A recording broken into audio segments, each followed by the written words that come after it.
राधे राधे मेरे प्यारे भाइयों बहनों माताओं व बंधुओं। आज मैं आपके लिए लाई हूँ जेठ मास में सुनी जाने वाली कथा, जिसे सुनने मात्र से मनुष्य को वैकुंठ लोक की प्राप्ति होती है। बंधुओं, इस कथा में जेठ मास में किए जाने वाले जल के दान की महिमा के बारे में बताया गया है। जल दान करने से मनुष्य को किस चीज़ की प्राप्ति होती है। बंधुओं, यदि आपने हमारे चैनल को अब तक सब्सक्राइब नहीं किया तो ज़रूर करें और बेल आइकन दबाना ना भूलें, ताकि आपको हमारी आने वाली सभी वीडियोज़ की जानकारी सबसे पहले हो सके। बंधुओं, कथा को पूरी सुने और सुनने के बाद कमेंट बॉक्स में जय विष्णु भगवान, जय माँ लक्ष्मी जरूर लिखें। बंधुओं, बैसाख मास में जल के दान का बहुत ही महत्व है। इसके बारे में महर्षि स्कंद जी अपने शिष्यों को बताते हैं। वे कहते हैं, इस मास में किया गया थोड़ा सा भी दान बहुत अधिक पुण्य प्रदान करता है। जेठ मास में भगवान श्री हरि का सच्चे हृदय से ध्यान करने पर श्री हरि की अपार कृपा होती है। जेठ माह में अन्न का दान, जल का दान, चंदन का दान, फल का दान, जूते का दान और छतरी के दान से शांति की प्राप्ति होती है। चंदन के दान से देवता, ऋषि व पितृ प्रसन्न होते हैं।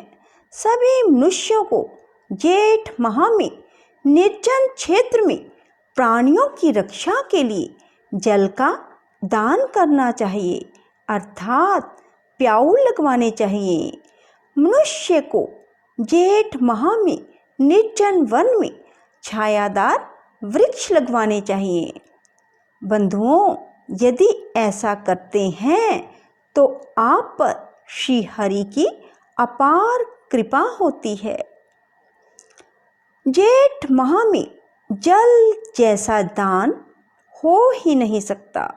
जो मनुष्य जेठ माह में जल का दान नहीं करता, वह मृत्यु के बाद नरक की यातना भोगकर पपीहे की योनि में जाता है।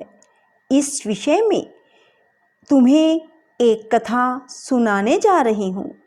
त्रेता युग के अंत में महिष्मती नगर में एक ब्राह्मण रहता था। उसका नाम था सुमंत और उसकी पत्नी का नाम था गुणवती और उसके पुत्र का नाम देव शर्मा था। एक दिन वह ब्राह्मण समाधि लगाने के लिए वन में गया। कुछ समय समाधि लगा। वहाँ सुंदर सरोवर का जल पीकर सरोवर के पास ही वृक्ष की छाया के नीचे सो गया।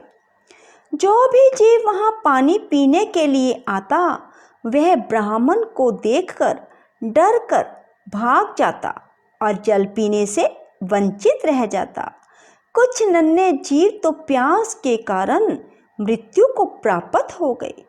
सूर्य अस्त होने पर ब्राह्मण अपने घर लौट गया। अनजाने में उससे जीव हत्या जैसा पाप हो गया। ब्राह्मण घर जाने के बाद कुछ समय के बाद अस्वस्थ हो गया और कुछ दिनों बाद ही उसकी मृत्यु हो गई। उसकी मृत्यु के बाद उसकी पत्नी भी उसके साथ ही सती हो गई, क्योंकि ब्राह्मण को अज्ञात दोष लगा था। ब्राह्मण मृत्यु के बाद उसे नरक की यातना भोगनी पड़ी और वह चातक की योनि में पड़ गया और उसकी पत्नी भी चातकी की योनि में पड़ गई। अब वे दोनों अपने पुत्र के घर के समीप एक वृक्ष पर रहने लगे। चातक अपने पूर्व जन्मों के कर्मों को याद करता है और जोर जोर से रोता है। उसका पुत्र जब चातक का रुदन सुनता है तो वह उसे वहाँ से भगाने की बहुत कोशिश करता है, पर चातक और चातकी वहाँ से नहीं भागते। ऐसा करने पर वह बहुत दुखी हो जाता है और क्या करता है कि वृक्ष को आग लगा देता है। चातक और चातकी के पंख जल जाते हैं और वे घायल अवस्था में नीचे गिर जाते हैं और वे आपस में अपने कष्टों की बात करने लगते हैं। उनकी बातें उनका पुत्र सुन लेता है और विस्मय हो जाता है, अर्थात हैरान हो जाता है कि ये तो मेरे माता पिता हैं। वह तभी श्रेष्ठ मुनि के आश्रम में जाता है और अपने माता पिता का वृत्तांत सुनाता है। उनसे उनके उद्धार के विषय में पूछता है। ऋषियों ने तब उसको बताया कि तुम्हारे पिताजी पर पिछले जन्म का अज्ञात पाप है, उससे मुक्ति के लिए उनके उद्धार के लिए तुम निर्जन वन में जल दान की व्यवस्था करो। ऋषियों के कहे अनुसार माता पिता के निमित्त निर्जन वन में प्याऊ लगवाता है और जहाँ पर सभी लोग, आने जाने वाले मनुष्य और जीव पक्षी सभी जल पी सकें।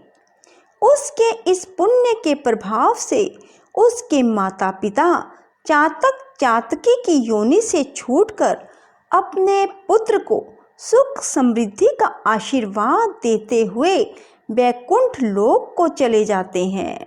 इस प्रकार जेठ माह में जीव जंतुओं और प्राणियों के लिए जल की व्यवस्था जो मनुष्य भी करता है, वह इस लोक के सुखों को भोगकर अंत में वैकुंठ लोक को प्राप्त हो जाता है।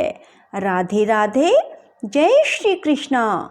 बंधुओं, यदि आपको हमारी वीडियो पसंद आए तो इसे लाइक करें और शेयर भी ज़रूर करें। धन्यवाद।